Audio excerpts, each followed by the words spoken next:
In today's episode of Today in World War, March 8th, Soviet forces have entered the suburbs of Viipuri on the Karelian Peninsula, or Isthmus, I should say. The Japanese bombard the landing beaches at Ley in New Guinea. Thank goodness the U.S. lifts the ban on sliced bread. The Battle of Imphal begins in India. Secret negotiations in Switzerland begin for early surrender of German troops in Italy.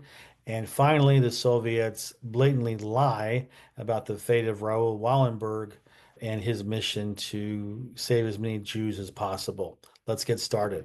On March 9th, 1940, Soviet troops have now pushed their way into the village, into the suburbs of Viipuri, and that's not good news for the Finns, okay?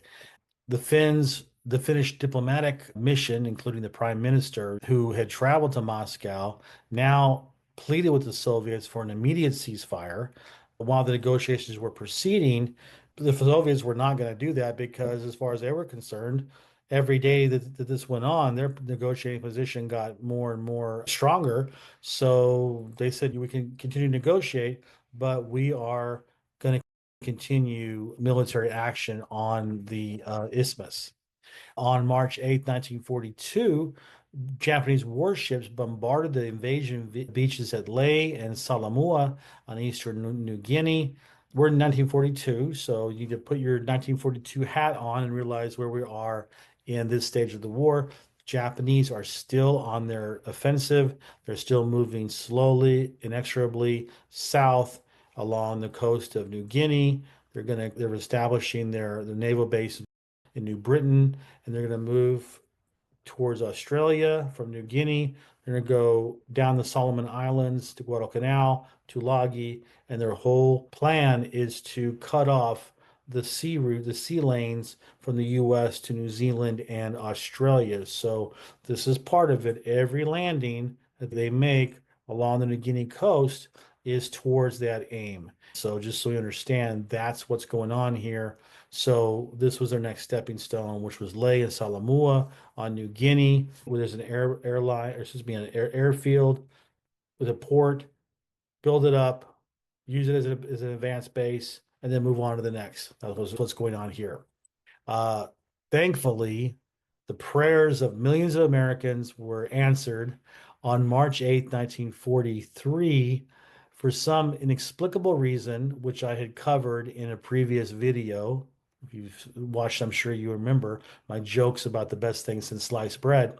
Well, some nerd, some bean counter had decided that you could save a few pennies if you didn't slice bread, if you didn't slice the bread and wrap it. So anyway, today they realized how wrong-headed they were, how stupid they were, and so now people could slice bread again. You could buy sliced bread in the supermarkets. So American civilization was saved.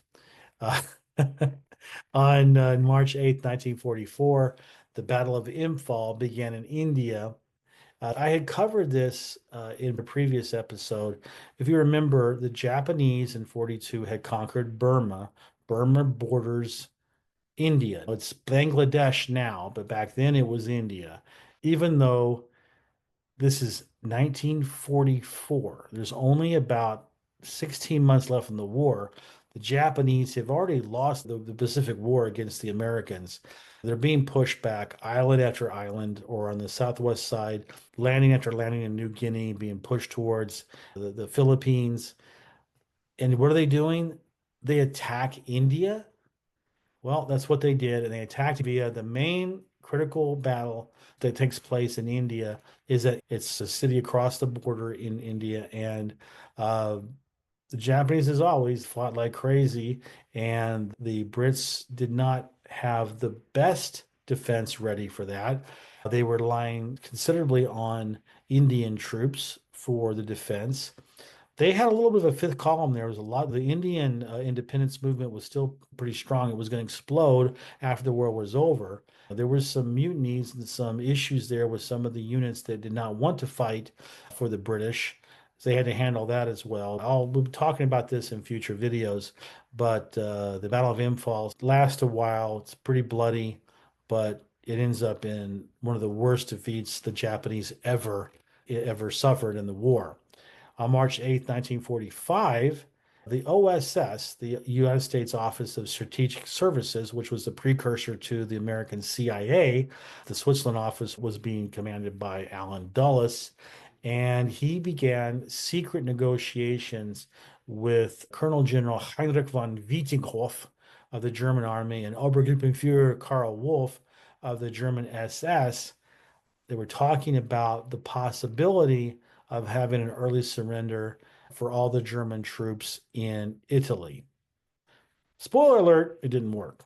This really, really pissed off the Soviets because they were paranoid anyway, and they were concerned that we were trying to get around the Yalta agreements and that we were trying to get the Germans on our side. That way we could start another war with them after the war with Germany was over, co-op Germany and start going against them. Of course, that was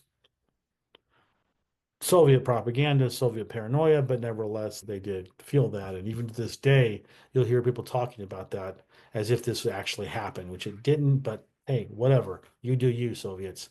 Finally, on March 8th, 1945, again, the cowardly Soviet Union announced that Swedish diplomat Raoul Wallenberg, who had been captured by the Soviets, the NKVD or the KGB, as it was known as the NKVD, later became the KGB.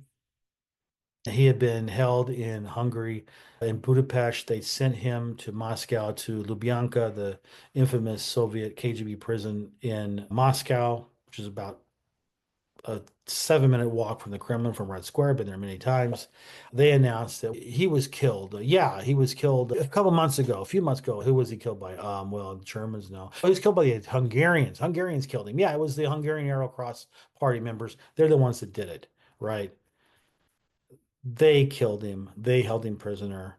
Of course, the one thing about the Soviets, and to some extent the Russians now, if you see their lips moving, it means they're lying. Well, that's today's video. I appreciate you being here, and I will talk to you again.